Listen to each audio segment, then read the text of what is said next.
Hello, everybody. I'm a teacher. I'm a high school math teacher, and yes, I've been home this whole time, and so have my students during this uh, coronavirus. And in the meantime, I've been having things for the students to do. And so I have some ideas for homeschooling math.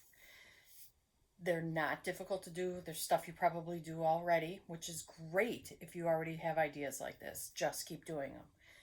What I did was I posted two videos on cooking enchilada sauce and then chicken tamale casserole. I had the students watch the video. I gave them the recipes for the enchilada sauce. I then had them tell me what would I need, how much of each ingredient would I need if I was going to triple the amount.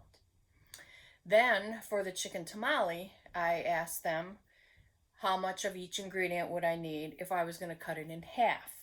So the casserole feeds easily a family of four, but if you have two people, what would it be if I only wanted to make half? Then Russ and I are building a greenhouse in our backyard.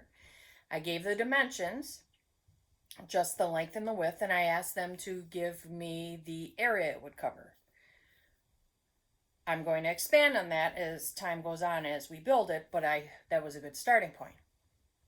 Then I pressure canned chicken stock, and we did it in quarts.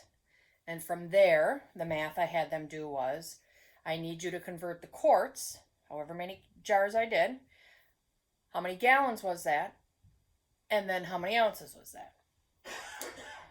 Now I'm going to start another one, and so I'm just going to share it with you right away.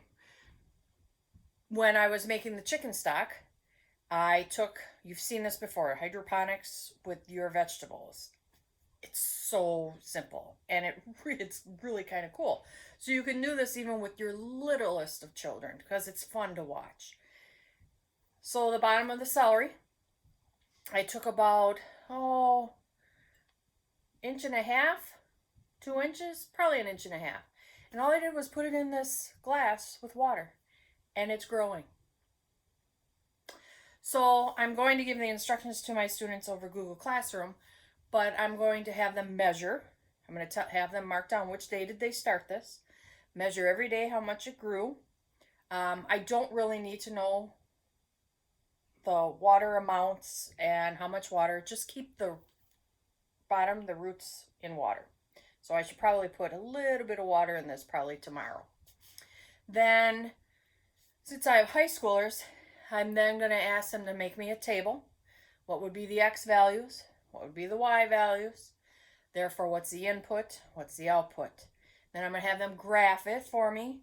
And I will probably, so be ready, students, if you're watching, have you write me an equation for this. And then tell me, is this linear or exponential? So students, if you're watching, don't worry, I'm going to put this all in your Google Classroom.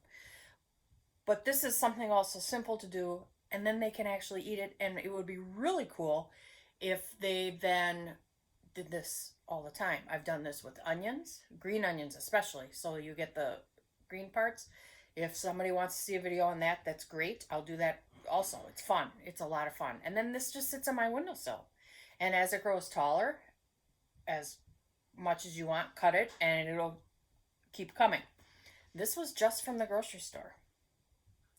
So if you have one, cut the bottom off. This is about 1.5 inches. Plop it in some water and see what happens. If I come up with anything really cool, I'll post it again. All right. Have fun with your kids. This is fun, and it's actually kind of fun for me too because I like doing this type of stuff. So good luck, and I know you're going to do just fine. So make it fun.